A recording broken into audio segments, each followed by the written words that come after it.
Bismillahirrahmanirrahim. Assalamualaikum warahmatullahi wabarakatuh. Apa kabarnya teman-teman yang ada di rumah? Alhamdulillah, luar biasa. Tetap semangat, tetap ceria. Allahu Akbar. Alhamdulillahirabbil alamin, teman-teman. Kita masih bersyukur kepada Allah Subhanahu wa taala karena pada tahun kali ini kita masih bisa mengikuti kegiatan OTFA.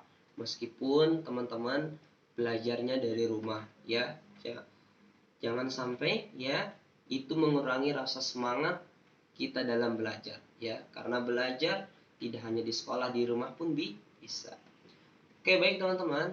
Sebelum kita langsung masuk ke materi, mari sama-sama kita mulai dengan berdoa.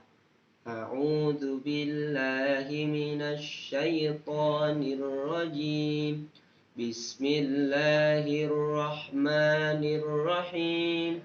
Alhamdulillahi rabbil alamin. Ar-Rahmanir-Rahim. Maliki yaumiddin. Iyyaka na'budu wa iyyaka nasta'in. Ihdinas siratal mustaqim. Siratal ladzina an'amta 'alaihim ghairil maghdubi 'alaihim waladdallin. Amin. Alhamdulillahirabbil alamin. Teman-teman yang soleh dan solehah yang berada di rumah, hari ini ya Pak Safwan akan memberikan materi tentang meneladani kepribadian Rasulullah Shallallahu Alaihi Wasallam. Siapa yang tidak kenal dengan Rasulullah? Rasulullah adalah seorang nabi pilihan Allah Subhanahu Wa Taala, yakni nabi yang paling terakhir diutus. Nabi Muhammad Shallallahu Alaihi Wasallam adalah orang yang mempunyai budi pekerti yang baik. Sedari kecil dan sebelum diutus menjadi seorang nabi dan rasul, beliau tidak pernah melakukan hal-hal yang buruk, tidak pernah meminum khamar dan tidak menyembah berhala. Anas radhiyallahu anhu pernah mengatakan bahwa Rasulullah Shallallahu Alaihi Wasallam adalah manusia yang paling baik akhlaknya. Hadis riwayat Muslim.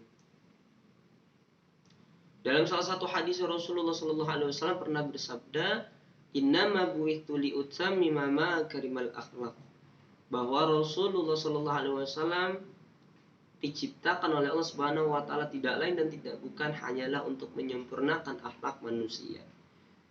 Terlebih Rasulullah Shallallahu Alaihi Wasallam mengajarkan kepada kita agar berbakti kepada kedua orang tua dan juga menghormati guru yang ada di rumah, yang ada di sekolah.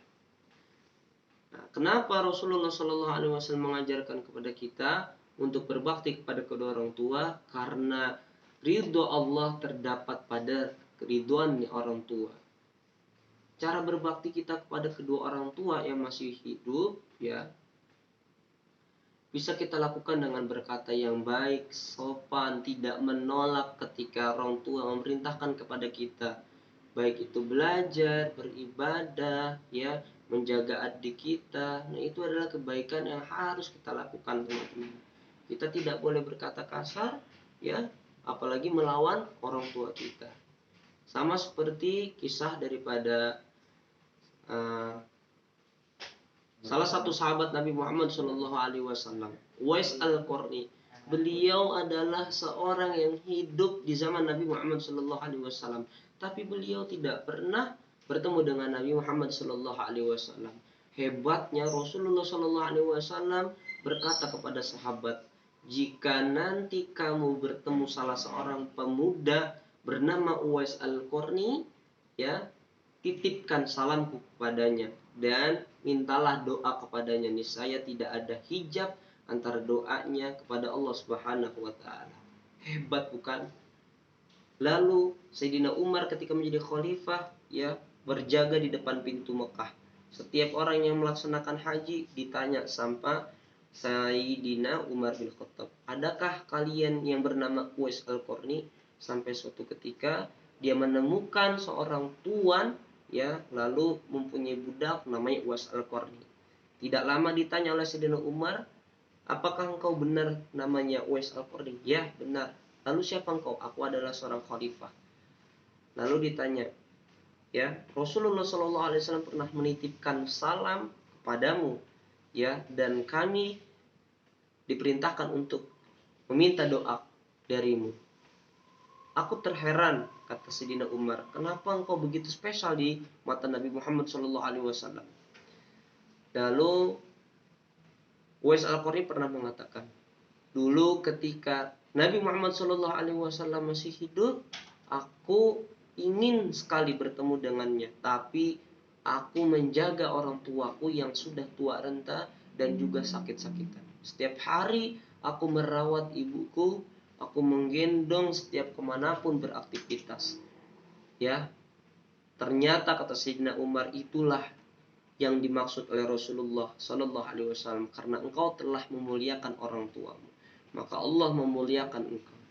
Nah, itu teman-teman salah satu singkat cerita daripada orang yang soleh berbakti kepada orang tuanya, maka Allah Subhanahu wa Ta'ala akan menyayangi orang tersebut sampai-sampai Rasulullah menitipkan salam kepadanya.